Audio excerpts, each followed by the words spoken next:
স্বাগত আজকের বাংলাদেশের সঙ্গে আছে আমি জাহিদ হোসেন। ভ্যাটের হার একটি হবে বলে জানিয়েছেন অর্থমন্ত্রী। নির্ধারিত হবে নতুন হার খুব কাছাকাছি সময়ে 25 থেকে 26 মেতেই হয়তো সেটি জানা যাবে। ভ্যাট আইনের ফলে পণ্যের দাম বাড়বে না বলে আশ্বাস এনবিআরের। এসব নিয়ে আজকের আলোচনা ভ্যাটের বোঝা। কথা বলতে আমাদের সঙ্গে স্টুডিওতে আছেন এফবিসিসিআই এর সাবেক সভাপতি আব্দুল মাতলুব আহমদ, আছেন এনবিআরের কাস্টমস ও ভ্যাট প্রশাসনের সদস্য রেজাউল হাসান এবং জাতীয় কর আইনজীবী ফেডারেশনের সভাপতি ডক্টর নুরুল আজহার। স্বাগত আপনাদের। আব্দুল মাতলুব আহমদ, আপনার কাছ থেকেই প্রথমে জানতে চাই যে ভ্যাট নিয়ে অনেক রকম মিশ্র প্রতিক্রিয়া আছে ব্যবসায়ীদের মধ্যে। কেউ কেউ মনে করছেন যে এটি ব্যবসাকে আরো সহযোগিতা করবে, কেউ কেউ মনে করছেন যে তাদের কাজকে আরো বেশি জটিল করে ফেলবে। সামগ্রিকভাবে ভ্যাটকে আপনারা কিভাবে দেখছেন এবং এইটা আমি ভ্যাটের হারটা নিয়ে পরে আসবো। সত্যিকার অর্থেই ব্যবসায়ীদের এই একটা ভ্যাটের সঙ্গে অ্যাডজাস্ট করার জন্য কি ধরনের প্রক্রিয়ার মধ্যে দিয়ে যেতে হচ্ছে? দেখেন, ভ্যাট নিয়ে যদি আমরা আলাপ করি, যে কোনো ট্যাক্স বা ভ্যাট বা লয়ের ভিতরে দেখি, VAT is the fairest of all. কারণ ভ্যাট কিন্তু আলটিমেটলি দিচ্ছে জনগণ, কালেক্ট করছে ব্যবসায়ীরা as a collector, and then they depositing it to the government. তো এটা কিন্তু অ্যাকচুয়ালি আমি যদি আগে ভ্যাট দিয়ে থাকি, আমি কিন্তু আমার আগেরটা বাদ দিয়ে রেখেই কিন্তু আমি বাকিটা দিচ্ছি, তার মানে I am not paying anything. কিন্তু সমস্যা যেটা সেটা হলো যে আনলেস আপনার রেয়াত নেওয়ার ক্যাপাসিটি আপনার না থাকে, তাহলে কিন্তু আপনি এটাকে একটা বার্ডেন হয়ে যাবে। এইখানেই হলো আমাদের সমস্যা। ব্যবসায়ীদের মধ্যে তো সবাই তো আর বিগ বিজনেস করছেন না, মেজরিটি করছেন মিডল কিংবা আর একটু লোয়ার মিডল টাইপের ব্যবসা করছেন। সেইখানে অনেকে আছে এখনো এই ভ্যাট দেওয়ার যে একটা কালচার, এর মধ্যে এখনো ঢুকেই নাই। অনেকে আছে যে চিন্তাই করে না, কারণ ওদের সে হিসাবও নাই, কিছুই নাই, নিজেরাই বেচে নিজেরাই করে। এইখানে যে নতুন যে ভ্যাট আইনে, the beauty of this new law, সেটা হচ্ছে যে একেবারে যারা লোয়ার স্ট্যাটাসের বিজনেসে আছে তাদের কিন্তু কোনো ভ্যাটই নেই। মানে 30 থেকে 36 লাখের মধ্যে হয়তো সেই লেভেল থাকবে। এরপরে হচ্ছে গিয়ে 80 লাখ, যেটা আমরা ফেডারেশন থেকে 1.5 কোটি চেয়েছিলাম, যে টার্ন ওভার ট্যাক্স, ওটা কিন্তু ভ্যাট নেই। Turn over tax is not VAT. তার মানে আমাদের ফেডারেশনে যদি ওনারা দাবিটা মানেনও, তো 1.5 কোটি পর্যন্ত যাদের ট্রানজ্যাকশন, তাদের কোনো ভ্যাটই নেই। তারা টার্ন ওভার ট্যাক্স দিচ্ছেন 3%। এর পরের লোকটা ভ্যাট দিচ্ছেন। তো এর পরে যারা আছেন তারা যদি টাকা পয়সা হিসাব রাখতে পারেন, তাহলে কত টাকা বেচলেন, কত টাকা আগে ভ্যাট দিয়েছেন, সেটা রেকর্ডটা নিতে হবে। সমস্যা হচ্ছে যে vast majority of the business people, যারা ছোট ছোট দোকানে ব্যবসা করেন, তারা কিন্তু সবসময় স্বচ্ছ পরিবেশের ব্যবসা করছেন না। যেমন আপনি দেখেন আজকে সোনার দোকানের উপর যেসব আমরা প্রতিবেদন দেখতে পাই, দেখা যাচ্ছে যে সেরকমভাবে কিন্তু সোনা আমদানিই হয় নাই। তাহলে এত সোনা আমরা সোনা কিনছি কোত্থেকে আর গয়না পাচ্ছি কোত্থেকে? এই যে অস্বচ্ছতার উপরে যে ব্যবসাটা চলছে, এইটা আর কতদিন চলবে? There has to be limit and stop it at some level. এবং অনেক ব্যবসার মধ্যেই কিন্তু এই ধরনের সমস্যা রয়ে গেছে এবং এটা সোনারটা খুব প্রকট, কারণ ওদের একেবারে বলা যায় যে আমদানিটা শূন্য। ফলে এত বড় একটা বাজার সোনার, সেখানে যদি আমদানি শূন্য, এবং সেটা এমন না যে গত 2-1 বছরের শূন্য, প্রায় ঐতিহাসিকভাবেই এটা শূন্য। না, ইউ আর অ্যাবসলিউটলি কারেক্ট। কিন্তু আপনি যদি যে বিতর্কটা এখন শুরু হয়েছিল, যে একদম প্রান্তিক লেভেলে যারা ব্যবসা করছেন, ওরা বলছেন যে এই যে আমি যে প্লাস্টিক গ্র্যানুল বেচছি, কোত্থেকে আসছে আমরা তো জানি না ভাই, আমরা কিনছি মার্কেট থেকে, আমরা বেচছি। ঠিক সেরকমভাবে লোহারও অনেকে আছে, ওরা বলছেন যে ভাই আমরা কি কিনছি আমরা জানি না, আমাদের জানার কথাও না, উই আর টু স্মল। কথা হচ্ছে যে সিস্টেমের মধ্যে এখনও অনেক গ্যাপ রয়ে গেছে, যেটা এনবিআরকে সলভ করতে হবে। যেখান থেকে এই অস্বচ্ছতা শুরু হতে পারে, সেই সব জায়গাগুলো তাদেরকে বন্ধ করতে হবে। এবং যেসব প্রান্তিক ব্যবসায়ী আছেন, ওনাদেরকে আস্তে আস্তে স্বচ্ছতা আনতে হবে। যেমন গোল্ডের ব্যাপারে দেখেন, 150 টাকার গোল্ড আপনি 3000 টাকা ডিউটি কেন হবে? On what reason? 150 টাকা গোল্ডে তো সবাই ট্যাক্স দিয়ে আনতে পারতেন, কিন্তু 3000 টাকা কেউ ট্যাক্স দেবেন না, because the margin is only 1100 টাকা। So they don't want to lose money. তো আপনাদেরও সেইভাবে, বা সরকার যখন চিন্তা ভাবনা করবেন, তারাও অস্বচ্ছতা না আসে সেই চিন্তা ভাবনা করেই তাদেরকে লটা দিতে হবে। এক কথা এটাই বলবো যে ভ্যাটের রেয়াত যারা নিতে পারবেন, VAT law is best for them. যারা নিতে পারবেন না, VAT will become an extra burden to them and to the people. জনগণ যদি আগে সাবান কিনতে ভ্যাট না দিয়ে থাকেন, তেল কিনতে ভ্যাট না দিয়ে থাকেন, এটা কিন্তু প্রযোজ্য ছিল, কিন্তু যেহেতু দেন নাই, এখন যদি ফোর্স হয় দিতে, তাহলে কিন্তু it will be an additional cost. আমি কয়েকদিন আগে কিংস বেকারি থেকে কিছু বাচ্চা নাতিদের জন্য ডোনাটস কিনছিলাম। তো ডোনাট কিনে দেখলাম যে স্লিপটা একটা মেশিন থেকে আমাকে দিল। তাই বললাম যে আমি কত ভ্যাট দিচ্ছি একটু বলেন দেখি। তো দেখালো স্লিপের মধ্যে, দেখলাম যে 100 টাকা কয়েক পয়সা আমি ভ্যাট দিয়েছি। এখন আমার কথা হচ্ছে, যখন আমি ভ্যাটটা দিলাম কিংস কনফেকশনারিতে, উনি যখন পস মেশিনটা টিপলেন, তখন ওনার টাকা উনি পাবেন আর 100 টাকাটা এনবিআর ডাইরেক্টলি পাবে। এখন যদি তাদেরকে হিসাব রাখতে বলে, সেই হিসাব রাখার পরে যে পরে আবার দিতে হয়, তখনই হবে আরেকটা সমস্যা। এই জন্য আমি স্পষ্টভাবে এনবিআরকে বলেছি যে আমরা যখন পস মেশিনে টিপবো কিংবা আমরা যখন অনলাইনে টাকা রিসিভ করে টাকা দিব, আমার টাকাটা আমাকে দেন, আমার অ্যাকাউন্ট চলে যাক, আপনার টাকা আপনার অ্যাকাউন্টে নিয়ে নেন, আমাদের আর হিসাবের এই ব্যাপার স্যাপার রেখেন না। So there are things which will be improved. আশা করা যায় যে আগে ভ্যাট আইনটা হওয়া উচিত, এটা আমি মনে করি, এবং জুলাই 1-এ ভ্যাট আইন হবে। আমরা সেইভাবে বিন টিন সব করেছি। যদি ভ্যাট আইন জুলাই 1-এ না হয়, তাহলে আমরা যারা বিগ বিজনেস করি, আমরা কি করে আবার ব্যাক করবো চিন্তা ভাবনা করছি। অবশ্যই অবশ্যই সেইটা হওয়ার আর কোনো সম্ভাবনা মনে হয় নেই। রেজাউল হাসান সাহেব, আপনার কাছ থেকে একটু জানতে চাই যে ভ্যাটের রেয়াত এবং ব্যবসায়ীদের, বিশেষ করে যারা এটির প্রতিবন্ধকতা সৃষ্টি করছেন বা যারা এর বিরুদ্ধে আছেন, তাদের সঙ্গে আপনাদের কি ধরনের কথা হচ্ছে, তাদেরকে আপনারা কিভাবে বুঝাচ্ছেন? মানুষের মধ্যেও এক ধরনের ভয় আছে যে পণ্যের দাম ভ্যাট আরোপের ফলে বেড়ে যাবে, এখন অন্তত যারা যেই দামে কিনছে তার চেয়ে বেশি হবে। হ্যাঁ, সেটা আপনাকে ধন্যবাদ। প্রথমে আমি যেটা বলতে চাই যে আপনার মনিটরে দেখলাম যে একটা বোঝা দিয়ে ভ্যাটের বোঝা আপনারা দেখিয়েছেন। আমি এটারই প্রথমে বিরুদ্ধে বলবো আর কি, যে ভ্যাট কখনোই জনগণের বোঝা ছিল না। ভ্যাট 1991 সালে চালু হয়েছে, এখন পর্যন্ত ভ্যাট চালু আছে, এখনও মানুষ ভ্যাট দিচ্ছেন। সুতরাং ভ্যাট কখনোই বোঝা ছিল না। আমরা বরং চেষ্টা করছি যে ভ্যাটটা সত্যি সত্যিই মানুষের বোঝা হয়ে আছে, সেই বোঝাটাকে কমাতে।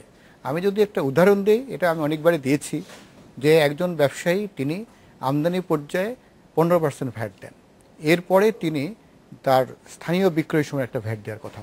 তখন আমদানিকারকের পক্ষ থেকে আমাদের বলা হলো যে না, এটা কেউ দিচ্ছে কেউ দিচ্ছে না, একটা অসমতা, আমাদেরকে ইম্পোর্ট স্টেজে নিলে খুব সমতা হবে। তখন আমদানি স্তরে আরও 4% যেটা ওনারা দেওয়ার কথা, পরে এসে সেটা আর হয়ে গেল, অর্থাৎ 19% ভ্যাট কিন্তু উনি পরিশোধ করলেন। এরপরে কি হলো, উনি এসে কোনো রেয়াত নিচ্ছেন না, কোনো রিটার্ন দিচ্ছেন না, দেওয়ার পরেই উনি এটা বিক্রি করে দিচ্ছেন। এর ফলে যাদের উপরে ভ্যাট আছে, তারা যখন ওই পণ্যটা বিক্রি করেন এবং ভ্যাট সংগ্রহ করেন, তখন কিন্তু প্রায় আরও 4%, 23% ভ্যাটের বোঝা এখন মানুষের ঘাড়ে। আমরা বলছি যে না, আপনি আমদানি স্তরে যে 15% দিলে, এটা আপনাকে আমরা ফেরত দিয়ে দেব। সেই ফেরত দেওয়াটাকে আমরা সহজীকরণ করতে চাই। এটা বর্তমানে কেন হয় নাই? বর্তমানে হয়নি যে এই ফেরত দেওয়ার জন্য যে ইনফ্রাস্ট্রাকচার দরকার ছিল, সেই ইনফ্রাস্ট্রাকচারটা আমাদের ডেভেলপ ছিল না। এখন আমরা সেটা করেছি। এখন আমরা যে সমস্ত ব্যবসায়ীরা বলছেন যে আমার জন্য এটা জটিল হতে পারে কিংবা আমি হিসাব রাখতে পারি না, তাদেরকে আমরা টার্গেট করেছি, যেটা একটু আগে আমাদের সাবেক এফবিসিসির প্রেসিডেন্ট সাহেব বললেন যে ওইটাকে রোডম্যাপ করতে। এটা আমরা জানি যে ওই জায়গাটা থেকে আমাদের শুরু করতে হবে, কারণ যারা বড় ট্যাক্সপেয়ার আছেন তারা অলরেডি এটা জানেন এবং তাদের সিস্টেম তারা করে ফেলেছেন। আমরা 1 জুলাই থেকে তাদের সঙ্গে আমাদের সেরকম আর কোনো আলোচনার দরকার হবে না, মোটামুটিভাবে তাদেরকে আমরা অনলাইনে পেয়েই যাব। এরপরে হয়তো তাদের চেয়ে যারা একটু মধ্যম আছেন, তাদের মধ্যে একটা শ্রেণী থাকবে যারা হয়তো বা অনলাইন ব্যাপারটাকে হেজিটেট করবেন, নেবেন কি নেবেন না, নিলে কি হয় না নিলে কি হয়, অথবা এটা শেখার কিছু আছে কিনা, এইসব বিষয়গুলো করবেন। সেই কারণে আমরা আগেভাগেই কল সেন্টার দিয়েছি, ভ্যাট অনলাইন সার্ভিস সেন্টার দিয়েছি, যেখানে অটোমেশনটা উনি শিখতে পারবেন, সেখান থেকে দরকার হলে অন্য প্রক্রিয়াটা উনি জানতে পারবেন। পাশাপাশি আমরা আমাদের অফিসারদেরকে অ্যাডভাইজার তৈরি করছি, একটা গ্রুপ পিপল তৈরি হচ্ছে কি যারা অ্যাডভাইজার, মেন্টর, তারা তাদেরকে সবসময় এই পরামর্শ দেবেন যে আপনি অনলাইনে আসলে আপনার সব সুবিধা, কারণ আপনি রেয়াত পাচ্ছেন, আপনি যতটুকু সংযোজন করেন সেটা আপনি আপনার ব্যবসার সাথে আপনি নিজে করবেন, এখানে আমাদের কোনো নিয়ন্ত্রণ নাই। ফলে আপনি যে দামেই বিক্রি করেন না কেন, ভ্যাটটা তার মধ্যে অন্তর্ভুক্ত থাকবে এবং আপনি যে চালানটা দিবেন সেই চালানটা নিয়ে আপনার পরবর্তী যিনি বিক্রেতা তিনি এটা ফেরত নেবেন। এই ফেরত নেওয়ার বিষয়টা যদি অন্তর্ভুক্ত হয় এবং ক্ষুদ্র ক্ষুদ্রভাবে মূল্য সংযোজনের স্তরটা হোলসেল থেকে ডিলার থেকে রিটেলারে যায়, তাহলে কিন্তু এখনকার আমি যে হিসাবটা দিলাম 23% অথবা 19% অথবা স্থানীয় উৎপাদকের 15%, সেটা কিন্তু 1.5%, 3%, এরপরে 3 থেকে 4, এখন 4 আছেই, এর বেশি হবে না, 3 থেকে 4%, এই 6 থেকে 7% বাড়েন দেবে। কিন্তু এখন মানুষ কিন্তু ভ্যাটের বোঝা অনেক বড় বহন করছেন, সেটাকে আমরা এই কমিয়ে আনছি। পাশাপাশি আমরা কি করছি, এই যে এই আইনটা প্রথম মুখবন্ধে বলা আছে যে আইনের ক্ষেত্র এবং পরিধি বৃদ্ধি করার জন্য এবং যেই সমস্ত জায়গায় এই সহজীকরণ করা প্রয়োজন সেই জায়গাগুলো সহজীকরণের নিমিত্তে এই আইন প্রণীত। এই নতুন আইনের মধ্যে প্রধান বৈশিষ্ট্য হচ্ছে আমরা ক্ষেত্রটাকে সম্প্রসারিত করতে চাই, কি যারা এখনও ট্যাক্স দেন না, অজান্তে ওনার ট্যাক্সেবল, উনি জানেন না ওনার ট্যাক্স দিতে হয়, তো উনি যাতে ট্যাক্সের আওতায় আসেন এবং প্রত্যেকটা ট্রানজেকশন যেন স্বচ্ছ হবে। অর্থাৎ মানুষ ভ্যাট দিচ্ছে, মানুষ কিন্তু এখন জানতে চায় যে আমরা ভ্যাট দিই, আমরা এই ভ্যাটটা সরকারি কোষাগারে যাই কিনা। এখন উন্নয়ন দেখছে মানুষ, এই উন্নয়নের সবটা কি তারা শেয়ার করেছেন, প্রত্যেক উন্নয়নীকে তার শেয়ার আছে, এটাও মানুষ জানতে চায়। এখন স্বচ্ছতার যুগ এসছে, আমরা উন্নয়নের দিকে যাচ্ছি, রাষ্ট্রেরও উন্নয়নের জন্য যে অর্থের যোগান দেওয়া দরকার সেটারও চাপ আমাদের কাছে আছে।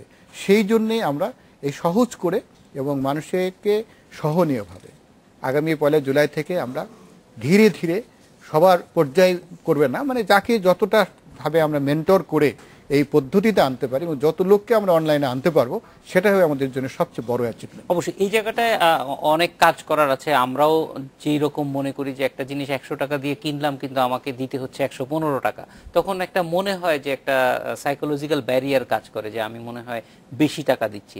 সেক্ষেত্রে ক্রেতা এবং বিক্রেতা সবাইকেই হয়তো আরো ভালোভাবে বোঝানো সম্ভব হবে যদি মাতলুব আহমেদ যেটি বলছিলেন, যদি টাকাটা দুইটি অ্যাকাউন্টে আসলে চলে যাওয়া যায়, তাহলে আমরা যারা টাকাটা খরচ করছি তারা হয়তো আরো কমফোর্টেবল ফিল করবো। আপনি ঠিক কথাই বলেছেন, সেটা হলো যে আমরা কিন্তু ব্যবসায়ী সমিতির সঙ্গে সবসময় পার্টনারশিপে আসি এবং ওনাদের বেশিরভাগই যে সুপারিশগুলোকে আমরা বাস্তবায়ন করি। উনি যে কথাটা বললেন সেটা কিন্তু আমরা নিয়েছি এবং আমরা যে সরকার সাশ্রয়ী মূল্যে ইসিআর মেশিন দিচ্ছে কিংবা সবাইকে আমরা যারা এরকম প্রান্তিক বিক্রেতা তারা ইসিআর বা পস মেশিন নেবেন, সেই জায়গাটা কিন্তু আমরা যেটি করেছি সেটা হচ্ছে আর প্রাইসের সাথে 15% না, ব্যবসায়ী যে দামে বিক্রি করবেন তার মধ্যে ভ্যাট অন্তর্ভুক্ত থাকবে, ওই মূল্যের মধ্যেই ভ্যাট অন্তর্ভুক্ত। মানে সহজ, এটা হয়তো আসলেই মানে ওই যে মানসিক যে একটা চাপ ওই চাপটা যাতে না থাকে সেটা আমরা নিয়ে নিছি। উনি বুঝবেন না, উনি দামই কিনবেন। অবশ্যই আপনার কাছে আবার আসবো কিছুক্ষণ পরে। ডক্টর নুরুল আজহার, আপনার কাছ থেকে জানতে চাই যে ব্যবসায়ীরা ভ্যাট সম্পর্কে বা মানুষ বিশেষ করে ভ্যাট ট্যাক্স সব কিছু নিয়েই এক ধরনের বলা যায় যে শঙ্কায় থাকে, আশঙ্কায় থাকে, যে আতঙ্কে থাকে। এই বিষয়গুলি আপনাদের সঙ্গে অনেক বেশি শেয়ার হয়। তারা এইগুলি নিয়ে কি ধরনের আতঙ্কার কথা বলে এবং এগুলি কিভাবে সহজ করলে, কারণ মানুষ তো শেষ পর্যন্ত একটা ঝামেলা মুক্ত ভাবেই তার ফাইলটা পেতে চায়। ধন্যবাদ আপনাকে। আগে আমি একটু কিছু বলি। 1918 সালে সর্বপ্রথম জার্মানিতে ভ্যাটটা চালু হয় আর কি। তখনকার ইকোনমিক সিস্টেমে আরো স্ট্রং করার জন্য এটা, আর আমাদের দেশে 1991 সালে আসে। এবং আপনি দেখবেন যে অন্যান্য দেশে যে ভ্যাটের যে সিস্টেমগুলি, হ্যাঁ, সেই তুলনায় আমাদের দেশে অবশ্য এই আপত্তির কারণে 12% নামিয়ে আসার একটা সিদ্ধান্ত হয়েছে মনে হয় সরকারি লেভেলে। এখনো হয় নাই, তবে হয়তো একটা মোটামুটি না এটা অ্যানাউন্সমেন্ট হয় নাই, কিন্তু একটা আলোচনা চলতেছে 12 অথবা 10 নিয়ে আসার। মানে এটা আমার জানা মতে প্রধানমন্ত্রী দিবেন। আচ্ছা, এইটুকু সরকারি অবশ্যই। তো 7 যেটা ভাই বললেন মাতলুব সাহেব, এটা অত্যন্ত যুক্তিসঙ্গত। আপনি দেখেন শ্রীলঙ্কা কিন্তু 1%। আতঙ্কে কেন থাকে মনে করেন? বহির্বিশ্বে উন্নত দেশগুলিতে আপনি দেখবেন জাপানে 8%, অত্যন্ত রিচ, তাদের কোনো গায়ে লাগে না, তার 8%, জাপান 10% দিলেও কোনো সমস্যা নেই। আসেন আপনি শ্রীলঙ্কা 1%, সবচেয়ে বেশি হলে সুইডেন। তো এখন মানুষ বলে যে উন্নত দেশে এসে তো ট্যাক্সও বেশি দেয়, কিন্তু ওইখানে সোশ্যাল সিকিউরিটি আছে, আপনার কাজ নাই, আপনার জন্য বাসস্থান আছে ফ্রি, খাবার দাবার ফ্রি, সবকিছু সোশ্যাল সিকিউরিটির মাধ্যমে, আপনার পোশাক আশাক সরকারি দিতেছে, আপনার মরলে তারা মাটি দিতেছে, সবকিছু। কিন্তু এখানে তো সেই সিস্টেম নাই। তো যার কারণে মানুষ দেখা যায় যে মনে করে যে হ্যাঁ, যে একটা আতঙ্কের মধ্যে থাকে যে আমি ট্যাক্স দিলাম, তার পাশাপাশি আবার এতগুলি টাকা ভ্যাট দিব। এবং ভ্যাট আসলে কিন্তু ভ্যাট যে দেয়, যে ব্যবসায়ীর কাছ থেকে সরকার আদায় করে নেয়, এই ভ্যাটটা কিন্তু জনগণের টাকা। কিন্তু আপনি শিশু থেকে বৃদ্ধ এবং আপনি যদি মনে করেন একজন ফকির মিসকিনও যদি একটা কিছু কিনে, যেমন সাবান কিনতে পারে, সে বিস্কিট কিনতে পারে, একটা চকলেট কিনতে পারে, সেখানে কিন্তু ভ্যাট ইম্পোজ করা আছে, অতএব তার কিন্তু গায়ে লাগার কথা না। কিন্তু কথা হলো স্বচ্ছতাটা কতটুক এবং সরকার কি পায় কিনা সেই ভ্যাটটা। সরকার তো পাইলে জনগণের টাকাটা জনগণের কাছে আবার ফিরে আসবে, তখনই সরকার এই ভ্যাটের টাকা, করের টাকা দিয়ে দেশ পরিচালনা করতে পারবে। তো এখন মনে করেন যে অন্যান্য দেশে মানে মনে করেন উন্নত দেশগুলিতে ডাইরেক্ট ট্যাক্সটা হলো প্রথম, দ্বিতীয় হলো কাস্টমস অ্যান্ড এক্সাইজ ডিউটি, আর 3 নম্বরে রাখছে ভ্যাট। কারণ যেহেতু ভ্যাটটা এমনও হইতে পারে, যেমন মনে করেন যে উন্নত কিছু দেশে আছে, যেমন জাপানে 5% মিনিমাম ট্যাক্স আছে যে কোনো ব্যবসার ক্ষেত্রে, যে কোনো চাকরির ক্ষেত্রে। আমাদের যেমন একটা আছে 2,50,000 টাকা পর্যন্ত ইনকামের কোনো আপনি ইনকাম ট্যাক্স দিতে হবে না, সেটা কিন্তু উন্নত কয়েকটা দেশে নাই, অন্যান্যগুলি দেশে আছে একটা দেওয়া হয় আর কি। তো এখন সেই হিসাবে ওই দেখা যায় যে মানুষ আতঙ্কের মধ্যে থাকে যে এই ভ্যাটটা আমার ঘাড়ে পড়লে, যে আমি ব্যবসায়ী আমি জানি না, এখানে বুঝারও অনেক কিছু আছে আর কি। এটা পর্যায়ক্রমে, তবে অনলাইন ভ্যাট হওয়াতে স্বচ্ছতাটা কিন্তু বেড়ে গেছে। আমরা একটা বিরতির পর ফিরে এসে বোঝার ব্যাপারটা আরেকটু বোঝা দরকার, কারণ আসলেই আমাদের বোঝার ভুলের কারণে আমরা এটাকে বোঝা মনে করছি কিনা সেই জায়গাটা কিছুটা এটাও আছে, আসলে ক্লিয়ার হওয়া দরকার। কিছুটা বোঝাও আছে, দুইটাই হবে। বিরতির পর ফিরে এসে জানবো আজকের বাংলাদেশে নিচে।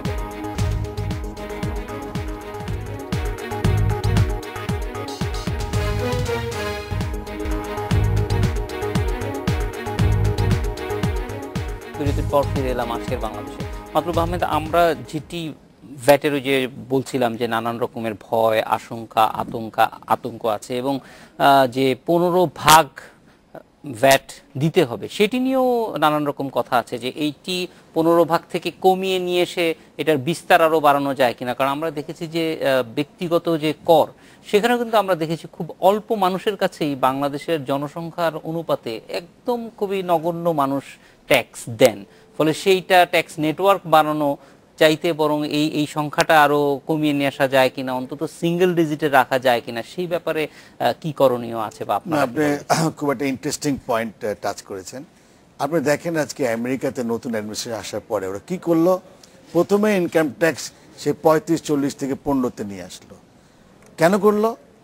যে বড় বড় কোম্পানিরা আমেরিকাতে টাকা না রেখে তারা অফশোরে গিয়ে তারা কোম্পানি খুলে তাদের প্রফিটটা ওখানে শো করছে। মানে কি হয়, যখন আপনি ট্যাক্সের রেটটা এমন হেভি করে ফেলেন, তখন যারা স্বচ্ছতা চায় তারা লিগেল ওয়ে খুঁজে হাউ টু গো অ্যাবাউট। আর যারা স্বচ্ছতা অত বিশ্বাস করেন না, তারা তো সরাসরি দেনই না। তো আপনি এই অ্যাভয়েডেন্স অফ ট্যাক্স ভ্যাট এটা চলে আসে যদি হাই রেট হয়। আমরা ফেডারেশন থেকে স্পষ্ট জানিয়েছি সরকারকে এবং আমাদের স্ট্র্যাটেজিক পার্টনার এনবিআরকেও আমরা জানিয়েছি যে সিঙ্গেল ডিজিট 7% হলে মানুষের অ্যাভয়েডেন্স থেকে সরে যাবে, প্রত্যেকেই উইল স্টার্ট পেইং।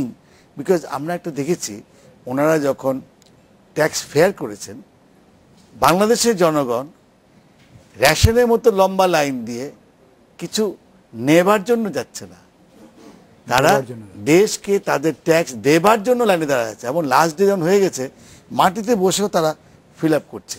তার মানে কি হচ্ছে? তার মানে people want to pay their VAT and tax. মানুষ সে গর্বিত একজন সিটিজেন হতে চায় যে এই রাস্তাটা হয়েছে, আমার 1 টাকা হলেও আছে।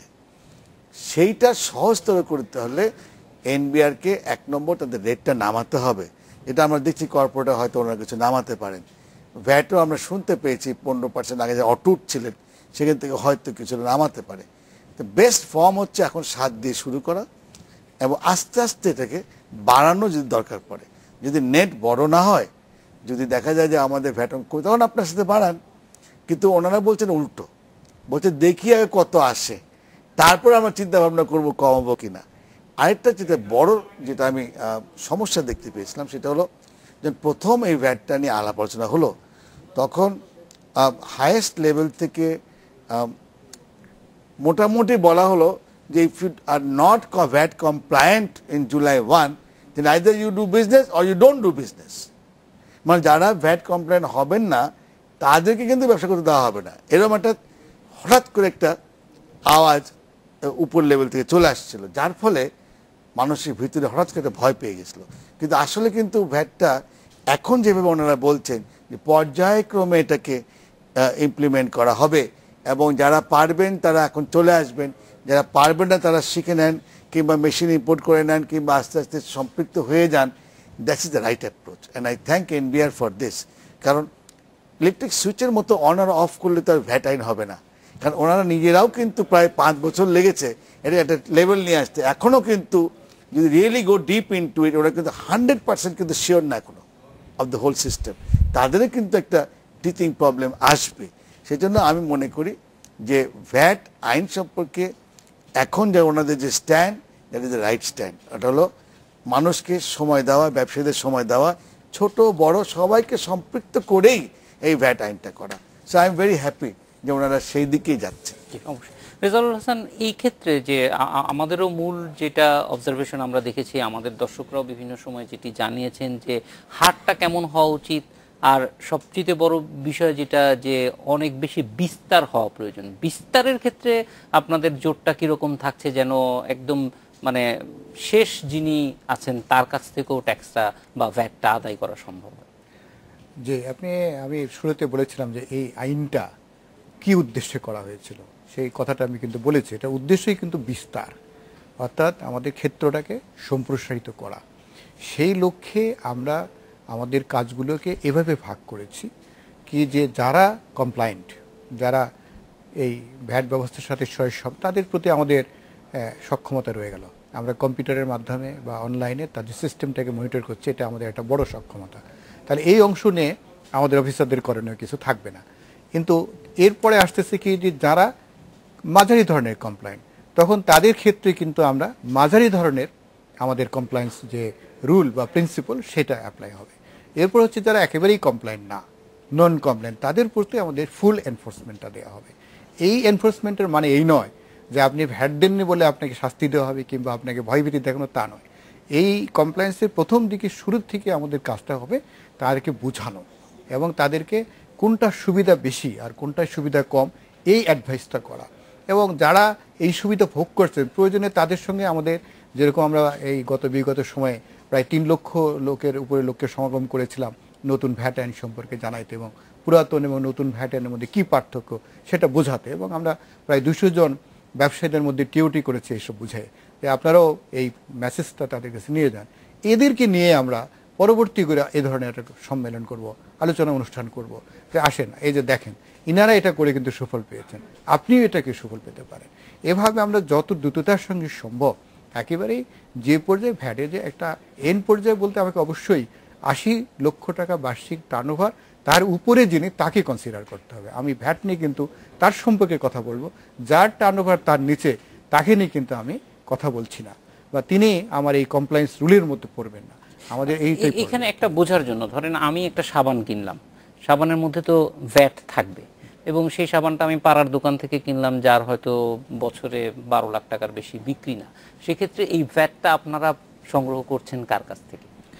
এই ভ্যাটটা উনি যার কাছ থেকে কিনেছেন, মানে এটা যদি আমি ধরে নিই যে উনি মোকামে যান, সাধারণত গ্রামের লোকজন বলে মোকাম বলতে আমরা যেমন কারণ বাজারকে মোকাম বলি, এই ধরনের একটা, যেমন ঢাকার চকবাজার একটা মোকাম, ওখানে যখন তিনি কিনলেন, তো যার কাছে উনি কিনলেন তখনই কিন্তু উনি একটা ভ্যাট দিয়ে আসলেন। সে ভ্যাটটা উনি ওখানে গিয়ে ফেরত নিতে পারেন, কিন্তু তিনি নিলেন না, কারণ তার তো 12 লাখ টাকার টার্নওভার, তো ফেরত নেওয়ার সুযোগ নাই এবং ওনার আদায় করারও কোনো সুযোগ নাই। ফলে ওই দোকানেই কিন্তু ভ্যাটটা দিয়ে আসলেন। ফলে এই জিনিসগুলি মানুষের মধ্যে সচেতনতা অনেক বেশি বাড়ানো দরকার, যে এই যে তার পক্ষে রেয়াতের বিষয়টা আমার মনে হয় যে ব্যবসায়ীরা এখনো পুরোপুরি বুঝে উঠতে পারেনি, বিশেষ করে যারা মানে ছোট ব্যবসায়ী বা মাঝারি ব্যবসায়ী। যে আমরা এই বিষয়ে কাজ করছি, আমাদের একটা প্রোগ্রামও আছে, সেই প্রোগ্রাম নিয়ে আমরা আসব। তার পাশাপাশি হচ্ছে যে সাধারণ ভোক্তাদের জন্য, যেটা আপনি আগে বলেছিলেন যে সাধারণ ভোক্তার উপরে কোনো আবার চাপ বাড়বে কিনা, সেই জন্য আমরা যে পদ্ধতি নিয়েছি সেটা হচ্ছে যে আমাদের প্রথম তফসিলে মৌলিক জীবন ধারণের জন্য কি কি পণ্য ভ্যাট মুক্ত সেইটার একটা তালিকা হবে, যেগুলো আমরা রেডিও, টিভি এবং পত্রপত্রিকা প্রকাশ করব।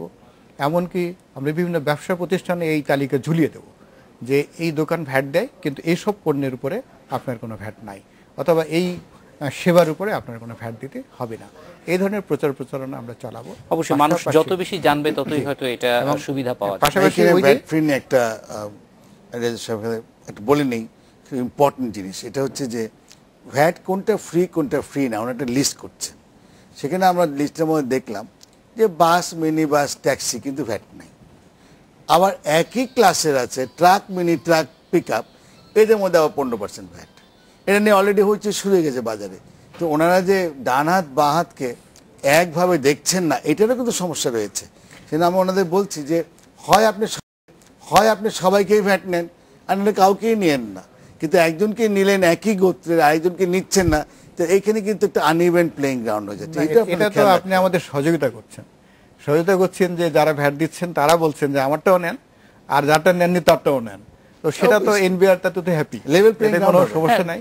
আমরা এটা বলেছি যে নতুন আইন বাস্তবায়নটা হবে লেভেল প্লেইং ফিল্ড। অবশ্যই আমরাও সেটাই আশা করি। এই রেয়াতের বিষয়টা আমরা অনলাইনে যাতে করদাতা নিতে পারেন, অর্থাৎ ভ্যাট সংগ্রহকারী এটা নিতে পারেন, ব্যবসা নিতে পারেন, সেই জন্য যত রকমের সার্ভিস দেওয়া সম্ভব এটার আমাদের এখন উদ্যোগ আছে, পরিকল্পনা আছে, আমরা রোড ম্যাপ করে নিয়েছি। আমরা এটা ওইভাবে প্রয়োগ করব।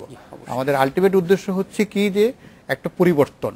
আমরা এখন ম্যানুয়াল ফাইল, নথিপত্র, করদাতার সঙ্গে আমাদের যোগাযোগ, ভ্যাট অফিসারদের সঙ্গে ডিসক্রিমিনেটরি আদেশ দেওয়া, ফাইলপত্র টানাটানি করা, নানান ধরনের সমস্যা তৈরি হয়েছে। এটাকে একেবারেই পরিবর্তন করে একটা পরিবর্তিত পরিস্থিতি, যাতে 2030 সাল নাগাদ আমরা একটা উন্নত দেশের অবয়ব এখানে অবকাঠামোটা তৈরি করে ফেলতে পারি, সেটাকে নিয়ে কিন্তু আমরা ভাবছি।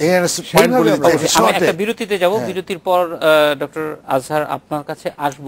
যে বিষয়টি নিয়ে সেটা হচ্ছে যে মানুষের কে কিভাবে আরো বেশি ভ্যাট বান্ধব, ট্যাক্স বান্ধব, কারণ আসলে তো কন্ট্রিবিউট করতে চায়, কিন্তু সেই কন্ট্রিবিউশনটা কিভাবে করবে এবং সত্যিকারেই তার কন্ট্রিবিউশনটা কাজে লাগছে কিনা এইগুলি ভিজিবল করা, সেই ক্ষেত্রে কি করণীয় আছে, এবং আপনারাও যখন মানুষের সঙ্গে যোগাযোগ করেন আপনাদের সঙ্গে তারা কি ধরনের কথা বলে, এই ক্ষেত্রে তাদের অভিজ্ঞতাটা কি সেটাও জানতে চাইবো। একটা বিরতির পর আপনার কাছে আসছি।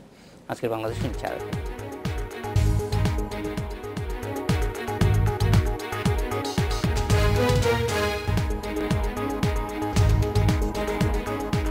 বিরতির পর ফিরে এলাম আজকের বাংলাদেশে। ডক্টর আজহার, যেটি জানতে চাচ্ছিলাম যে এটা মানুষের ভ্যাট বান্ধব হয়ে ওঠার ক্ষেত্রে কি করণীয় আছে? জি, ধন্যবাদ আপনাকে।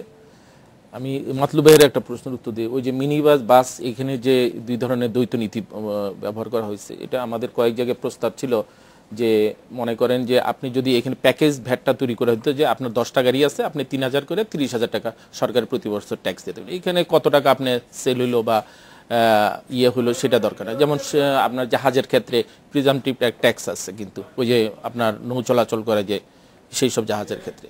তো এই ক্ষেত্রে যদি আজকে তর্কের হাতে ধরে যে বাংলাদেশে প্রায় 32 লাখ ছোট বড় ব্যবসায়ী, যেটা আপনি একটু আগে দোকানে বললেন যে আমি একটা সাবান কিনলে সেখানে ট্যাক্সটা কে পাবে বা এই ভ্যাটটা কে পাবে যদি ইম্পোজ আগে করে থাকে। তা আপনি এই সাবানের যে সে যাই ব্যবসা করুক না করুক, তাকে আপনি যদি একটা প্যাকেজ ভ্যাটের দুই ধরনের রাখেন, অনলাইনও রাখেন, প্যাকেজও রাখেন, আপনি অ্যাট এ টাইম আপনি অনলাইন দিয়ে কিন্তু আপনি পুরো বাংলাদেশে এটা কন্ট্রোল করতে পারবেন না। সেই ক্ষেত্রে দেখা যাবে যে আপনি যতই বোঝা চাপায় দেন, মানুষ সরে যাবে কি ব্যবসায়ীরা সরে যাওয়ার সম্ভাবনা থাকবে। আবার ওইভাবে করবেও না তারা, হয়তো দেখা গেলো মেশিন ঠিকই বসাইছে কিন্তু মেশিনের কার্যকারিতা তারা করবে না, এমনি না হতো। আমি প্র্যাকটিক্যালি আমি এক জায়গায় খাইতে যাওয়ার পর আমি বললাম যে আপনি কি এটা ভ্যাট ধরছেন? করে যে স্যার আমাদের তো ভ্যাট বাধ্যতামূলক। আমি বললাম যে আমার পরিচয় জানার পরে বলে স্যার আমি একটা কাজ করি, আমি ভ্যাট নিতে পারবো না, তবে আমি খাবারটা বাড়াই দিতে। আমি বললাম ওইটার দরকার, আমি ভ্যাটই দিতে রাজি আছি। আগে আমার কথা হলো যে প্রপার ওয়েতে আমার ভ্যাটটা যেন সরকার পায়, কারণ রাষ্ট্র তো চলে জনগণের।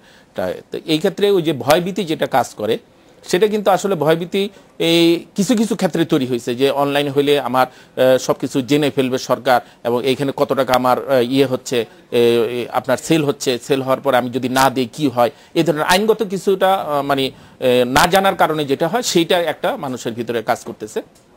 আরেকটা জিনিস যে 15% এটা অতিরিক্ত আমাদের গরিব দেশ হিসেবে, কারণ বোঝাটা তো অটোমেটিক্যালি কিন্তু জনগণের 16 কোটি বা যদি তোর খাতিরে ধরেন আপনি 17 কোটি লোকের উপরে বোঝাটা। এখন আপনি ডাইরেক্ট ট্যাক্স আপনি 1% নিতেছেন, রিটার্ন জমা হইতেছে। যদি বলি যে এই নতুন হিসাবে দেখলাম 27,30,000 আপনার ইটিআই নাম্বার আছে, কিন্তু আপনার আছে হলো আপনার মাত্র 16 লক্ষ, তাইলে হলো 1%। কিন্তু ওইখানে যে বাজেটে যে 92 লক্ষ টাকা ঘাটতি বাজেট আছে, সেইটা একটু আমরা মানে আনঅফিসিয়াল আলাপ করতেছিলাম যে সেইখানে আপনি 85,000 কোটি টাকা শুধু আপনার বন্ড ওয়্যার লাইসেন্স থেকে যেটা ইনকাম হয় সেখান থেকে লোপাট হচ্ছে। তাহলে বুঝেন একটা সেক্টর থেকে যদি এই সেক্টরে আপনি ঠিকমতো ধরতে পারেন, তাহলে কিন্তু আপনার ঘাটতি বাজেট এইখান থেকে পূরণ হয়ে যাচ্ছে। হ্যাঁ, তার পাশাপাশি যদি আপনি ভ্যাটটারে আরেকটু সহনশীল করে মানুষের উপর ওই রকম বোঝা না চাপিয়ে আপনি যদি মনে করেন করের পরিধি বাড়ান, যেমন নাইট ফ্র্যাঙ্ক নামে একটা এনজিও আছে, ব্রিটিশ এনজিও, তারা গত বছর লাস্ট ইয়ারে তারা একটা পরিসংখ্যান করে দেখছে যে 1000 কোটি টাকার মালিক এরকম আছে 15 জন বাংলাদেশে। যদি তর্কের খাতিরে উনাদেরটাই মেনে নেই, তাইলে এনবিআরকে জিজ্ঞাসা করার পরে এনবিআর থেকে তথ্যপাত্র নিয়ে জানা গেছে যে উনারা এই ধরনের উনাদের কাছে কোনো জানা মতে তথ্যপাত্র নেই। উনাদের কাছে হাইয়েস্ট আছে 200 কোটি 250 কোটি টাকার মতো যারা ট্যাক্স দেয়, যাদের সম্পদ সম্পর্কে ওনারা অবগত আছে। তাইলে এর বাহিরেও কিন্তু অজস্র টাকার মালিক আছে, কিন্তু এরা নেটের বাহিরে চলে গেছে। এদের নেটের ভিতরে আনতে হইলে আপনি যদি যদি সরকার এখন চিন্তা করে যেহেতু ওদের আনতে পারতেছি না, তাহলে ভ্যাটের পরিমাণটা যদি বাড়ায় দেওয়া যায়, সেদের 37%, এটা 40% করা হয় টোটাল যে রাজস্ব ইনকামের, তাইলে দেখা যাবে যে ভ্যাটের পরিমাণটা বেড়ে গেলে ওইদিকে ব্যালেন্স করার জন্য এটা করতেছে, কিন্তু এতে কিন্তু সাধারণ মানুষের বোঝাটা কিন্তু পড়বে। কিন্তু আমাদের প্রস্তাব ছিল যে প্রত্যক্ষ কর যারা দেয় তাদের সংখ্যাটা বাড়াতে হবে, তার পাশাপাশি কাস্টমসের মাধ্যমে যে পণ্যগুলি আসে সেইটার মনিটরিংটা জোরদার করতে হবে। যে আন্ডার ইনভয়েস ওভার ইনভয়েসের যে ঘাপলাটা থাকে এইটা যেন না করতে পারে, এবং সেই সিস্টেমের মধ্যে বিশেষ করে অনেকেই আনে যে গাড়ি আনে মাসের পর পোর্টে ড্যামারেজ দিতে হয়, পরবর্তী দেখা যায় গাড়িটা অকশনে চলে যায়, অকশনে গেলেও দেখা যায় যে কয়েক বছর মামলার কারণে, তারপরে আমলাতান্ত্রিক জটিলতার কারণে, তারপরে দেখা গেল যে বিভিন্ন সিস্টেমের কারণে, যেমন মনে করেন টেন্ডার কল করবে বাণিজ্য মন্ত্রণালয়, আবার এটার সাথে পরবর্তীতে আবার লিয়াজু করতে হয় কাস্টমসের সাথে, কাস্টমস আবার করতে এনবিআর এর সাথে, এই জন্যদের যে লেন্দি প্রসেস, এইসব প্রসেসের কারণে দেখা যায় ব্যবসায়ীরা অনেক সময় অনেক কিছু আনার ক্ষেত্রে মানে অনুৎসাহিত হয়। তো এই জিনিসগুলি একটু যদি পরখ করা হয় এবং যেভাবে সমাধান করলে সুষ্ঠু সমাধান পাওয়া যাবে সেই দিকে নজর রাখা দরকার। আর বিশেষ করে যে ভ্যাটটা অবশ্যই জরুরি দরকার আমাদের দেশে। ভাই যেটা বলছেন যে 7%, আপনি দেখেন মালয়েশিয়া 6%, অত্যন্ত রিচ, কিন্তু অন্যান্য খাতে যেমন আমাদের কিছু কিছু খাতে তো আমাদের কোনো ইনকাম নেই। আজকে দেখেন জাতীয় বিমান বাংলাদেশ এয়ারলাইন্স, পর্যটনে আমাদের লস, এই মনে হয় লাস্ট ইয়ারে মনে হয় 488 কোটি টাকা মনে হয় লাভ হয়েছে, এর আগ পর্যন্ত প্রাইভেট সেক্টরে যাওয়ার পরও লস আর লস। তাইলে আপনি মনে করেন যে যেই দেশে আপনি আজকে যদি মালয়েশিয়ার কথা বলেন, সেইখানেও কিন্তু 32% কিন্তু তাদের মেইন রেভিনিউ আসে কিন্তু ট্যুরিজম থেকে এবং পর্যটন থেকে। তো তাদের তুলনায় আমরা যদি ফলে এখন যারা সরকারকে ট্যাক্স দিচ্ছে বা ভ্যাট দিচ্ছে তাদের উপরে এটি না বাড়িয়ে বরং সংখ্যা যেহেতু যারা এর বাইরে রয়ে গেছে, নেটওয়ার্কের বাইরে রয়ে গেছে, তাদেরকে নিয়ে আসাটাই সবচেয়ে আগে কাজ হবে। জি জি, এইটা তার পাশে হইলো আপনার ওই প্যাকেজ ভ্যাটটা চালু করেন। এই যে আমি বললাম যে 32 লক্ষ দোকানদার আছে আমাদের দেশে, কিন্তু ভ্যাটের আওতায় আছে মাত্র আপনার রেজিস্ট্রেশন করছে 5,70,000, কিন্তু আপনার রিটার্ন সাবমিট করে 41,000, বাকিরা সবাই ফাঁকি দেয়, এই পর্যায়ে আছে এখন। আর 1 তারিখ থেকে সেটা হলো অনলাইন। তো অনলাইন যদি আপনি পুরো বাংলাদেশে নেটওয়ার্ক আনতে চান, যেমন স্যার যে কথা বললেন সেটা 2030 সালের মধ্যে এটা পুরো নেটওয়ার্ক, তাহলে 30 সাল গুনতে গেলে তাহলে আপনার আরো আছে 13 বছর।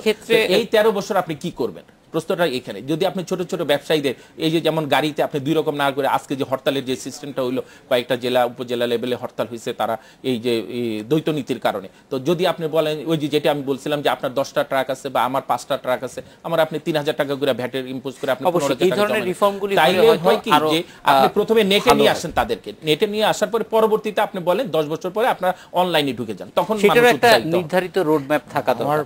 আমার মনে হয় আমরা আরেকটা বিরতিতে যাব, বিরতিতে থেকে ফিরে এসে এই ক্ষেত্রে রিফর্মগুলি কিভাবে করা যায় এবং যেটা আমরা সবাই বলছি যে নেটটা কিভাবে বাড়ানো যায় বরং সংখ্যাটা না বাড়িয়ে।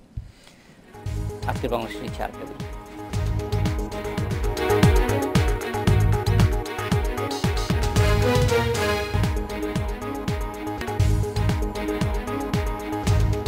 বিরতির পর ফিরে এলাম আজকের বাংলাদেশে।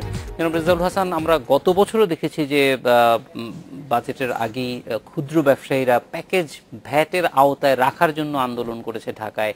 ক্ষুদ্র ব্যবসায়ীদের জন্য আপনারা কি ব্যবস্থা করছেন এবং প্যাকেজ ভ্যাটটার ব্যাপারে আসলে কি সিদ্ধান্ত হবে? এটা নিয়ে দীর্ঘ আলোচনা হয়েছে। আলোচনা হওয়ার পরে ফেডারেশন থেকে শীর্ষ সংগঠন হিসেবে ওনারা আমাদের কাছে দাবি করেছিলেন যে এদেরকে একটা সুবিধা দেওয়া দরকার। সেই ক্ষেত্রে তাদের দাবি ছিল যে 36 লক্ষ টাকা পর্যন্ত যাদের বার্ষিক টার্নওভার, তাদেরকে যদি আমরা ক্ষুদ্র ব্যবসায়ী হিসেবে গণ্য করি তাহলে তাদেরকে মাফ করে দিলে এই ক্ষুদ্র ব্যবসায়ীদের জন্য একটা করা হলো। এবং সেই ক্ষেত্রে সরকার গত বছরই 30 লক্ষ টাকা পর্যন্ত মেনে নিয়েছে এবং এবছর আবারও এই দাবিটা ওঠার পরিপ্রেক্ষিতে এটা আরও কিছু বাড়ানোর বিষয়ে মাননীয় অর্থমন্ত্রী বলেছেন যে আমরা এটা বিবেচনা করব। আর এটা হলো যে ক্ষুদ্র যাতে তারা বড়, আমরা এটাকে মাঝারি হিসাবে ধরে নিয়েছি যে যাদের 80 লক্ষ টাকা পর্যন্ত বার্ষিক টার্নওভার তাদেরকে একটা টার্নওভার ট্যাক্স 3% দিয়ে দেওয়া, সেটাও সরকার মেনে নিয়েছেন। তবে এই ক্ষেত্রে ব্যবসায়ীদের দাবি ছিল 1.5 কোটি টাকা, যে তাদের বার্ষিক টার্নওভার 1.5 কোটি টাকা, তাদেরকে এটা 3% বা টার্নওভারের মধ্যে, ওনারা পার্সেন্টেজও বলেননি, টার্নওভারের কথা বলেছেন। তো আমাদের দেশে 1982 সন থেকে কিন্তু বিজনেস টার্নওভার ট্যাক্স নামে এই ট্যাক্সটা চলে আসছে, এবং তখন থেকে এটা পার্সেন্টেজ প্রথমে 2% ছিল, পরে এটা 3% করা হলো 91 এসে। এইটাই চালু আছে এবং সেভাবে আমরা এই নতুন আইনের মধ্যে সেটা আমরা রেখে দিয়েছি। এছাড়াও যারা ক্ষুদ্র কুটির শিল্প এই সুবিধা ভোগ করে আসছে, সেই সুবিধাটাও আমরা রেখে দিয়েছি। এটা আগামী বছরও নতুন আইনের আওতাও এই সুবিধাটা অব্যাহত থাকবে। এরপরে আপনার যেগুলি এগ্রিকালচারাল মেশিনারি যন্ত্রপাতি, সেগুলোতে যে সুবিধাগুলো কাস্টমস পয়েন্টে ভোগ করেছেন, কারণ এগুলোর উপরে ভ্যাট হলে সরাসরি কৃষকের উপরে গিয়ে পড়বে, সেই জন্য এটাও সেই সুবিধাগুলো আমরা অব্যাহত রেখেছি। নৈমিত্তিক যে সমস্ত ভোগ্য পণ্য, সেগুলো আমরা অব্যাহত রেখেছি।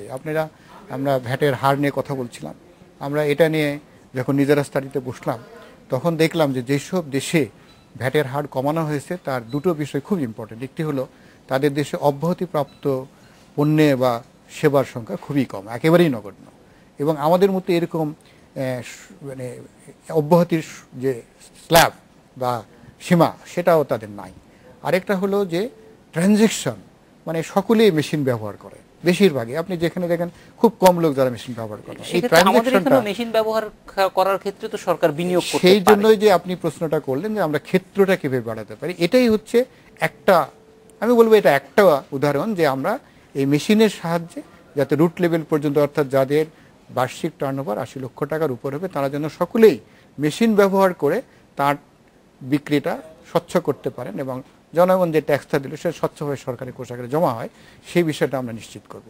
পাশাপাশি যারা কম্পিউটার ব্যাপারে যাদের ব্যবসার বহর বড়, তারা যাতে তাদের সফটওয়্যার নিয়ে এই সফটওয়্যারের সাথে আমাদের যে ইন্টিগ্রেশন বা আমাদের যে সম্পর্ক, সেটা স্থাপন যাতে করতে পারে, সেটা হলো আমাদের আরেকটি পন্থা, যেটাকে আমরা সবচেয়ে বেশি গুরুত্ব দিচ্ছি। এটা দিলে পারে ইনাদের কাছ থেকে যখন সহজে চালানটা খুচরা লেভেল লোকেরা যারা বিক্রি করেন ভ্যাটযোগ্য তারা পাবেন, তখন কিন্তু তার সিস্টেমে এর মধ্যেই প্রোগ্রামিং করা থাকলো যে ওই চালানটা ওখানে অটোমেটিক যাবে এবং ওনার ভ্যাটটা উনি ফেরত পেয়ে যাবেন, ফলে ওনার যেটা আদায়যোগ্য, যেটা উনি পরিশোধযোগ্য, সেটা সিস্টেমে নিয়ে নেবে। তো এইভাবে আমরা প্রতিটা ক্ষেত্র বাড়াতে থাকবো। সেটা একদিনের কাজ বলে আমি মনে করি না, আমি মনে করি যে এটা মোটিভেশন, মানুষকে প্রথম হচ্ছে মোটিভেশন, দ্বিতীয় হচ্ছে প্রশিক্ষণ, যেটা আমাদের চলমান, আমরা এটা করতেই থাকবো। তৃতীয়ত হচ্ছে যে মানুষকে কনভিন্সের মাধ্যমে বা এই যে সার্ভিস দিয়ে, আমরা ভ্যাট বিভাগ থেকে কি পরিমাণ সার্ভিস দিয়ে তাকে আমরা আনতে পারি, সেটা হচ্ছে আমাদের। অবশ্যই আমাদের দেশের মানুষ পরিবর্তনের সঙ্গে খাপ খাইয়ে নেয় সহজে। আমরা দেখেছি কৃষি ক্ষেত্রে যেখানে ব্যাপক ধরনের নতুন নতুন উপাদান সংযোজিত হয়েছে, সেখানে কিন্তু দ্রুত অ্যাডাপ্ট করে নিয়েছে। সেই ক্ষেত্রে যেটি যে পাশে একটা প্রদর্শনী প্লট রাখা হয়, সেখানে কেমন ফলন হচ্ছে সেটা দেখে কিন্তু কৃষকরা উদ্বুদ্ধ হয়। ফলে টেকনোলজিতে মোবাইল ব্যবহারটা এখন আপনি দেখবেন অবশ্যই খামার ব্যবসায়ীরাও যদি এইভাবে দেখে শিখানোর ব্যবস্থা করা যায়, 4 কোটি লোক ইন্টারনেট ব্যবহার করে এই দেশে। মাত্র ভাবনা, আপনার কাছে আসবো, একদম শেষ সময়ে চলে এসেছি। একটা বিষয়ে যে ভ্যাট নিয়ে আমরা বুঝতে পারছি যে সরকারও যথেষ্ট সিরিয়াস এই ব্যাপারটা, আর একটু কমিয়ে নিয়ে আসা যায় কিনা এবং একই সঙ্গে বিস্তার বাড়ানো যায় কিনা। বড় ব্যবসায়ীদের একটা বড় সমস্যার কথা আমরা বারবারই শুনি, যেটার জন্য বিনিয়োগ অনেক সময় প্রশ্নবিদ্ধ হয়, যে বিনিয়োগ বাংলাদেশেরটা বাইরে চলে যাচ্ছে কিনা, কর্পোরেট ট্যাক্স এবং অন্যান্য। সেই ক্ষেত্রে আসলে আমাদের সরকারের অ্যাপ্রোচে কি হওয়া উচিত, যেন টাকা বাইরে যাওয়াটা বৈধভাবে বন্ধ করা যায় এবং ব্যবসায়ীদেরকে উৎসাহিত করা যায় যে দেশের মধ্যে দেশের টাকা আরো বেশি বিনিয়োগ হোক? সবচেয়ে প্রথমে এটা বলা দরকার, যারা বাংলাদেশের টাকা বিদেশে পাচার করেন তারা কিন্তু আমাদের দেশকে ভালোবাসেন না, এমনকি তারা নিজেদেরকেও ভালোবাসেন না। কারণ এই দেশে তো আমাদেরই বাচ্চা কাচ্চারা থাকবে, তারই বাচ্চা কাচ্চারা থাকবে, তারই নাতিরা থাকবে। সেজন্য আমাদের দেশকে আমাদেরকেই ডেভেলপ করতে হবে, বাইরের লোককেও ডেভেলপ করে দেবে না। সেকেন্ডলি যেটা হচ্ছে, আমরা জানি ভারতের মতো জায়গাতেও প্রায় 60% উপরে হলো এই অপ্রদর্শিত টাকা। বাংলাদেশে কত হবে আমরা এখন জানি না, কোনো পরিসংখ্যান নাই, তো ধরে নিতে হবে যে অনেক টাকায় আছে। এখন এই যে আমরা রিপোর্ট দেখলাম যে প্রায় $9 বিলিয়ন না $6 বিলিয়ন বিদেশে পাচার হয়েছে বছরে, এই টাকাগুলো কিন্তু বিদেশে চলে যে যাচ্ছে, এই বিষয়ে সরকারকে নজর দিতে হবে অবশ্যই। এবং এক নম্বর তারা না দেখছেন যে কারা নিচ্ছে, 2 নম্বর তারা কিভাবে থামাতে হবে সেটাও করছেন না। তো আমার একটাই রিকোয়েস্ট ছিল ফেডারেশন, আমি অনেকবার বলেছি যে এই টাকাটা জি, আমাদের ডক্টর মেইন মোহাম্মদ- অ্যাকাউন্টে আনতে হবে। অবশ্যই আমার মনে হয় যে এই ব্যাপারে উদ্যোগ নেবে সরকার। আমাদের সময় আজকে আর পাওয়া যাচ্ছে না। আপনাদের তিনজনকেই অনেক ধন্যবাদ আমাদের সঙ্গে যুক্ত। আপনাকে ধন্যবাদ। এই ছিল আজকের বাংলাদেশে। দেখা হবে আগামীকাল একই সময়। শুভরাত্রি।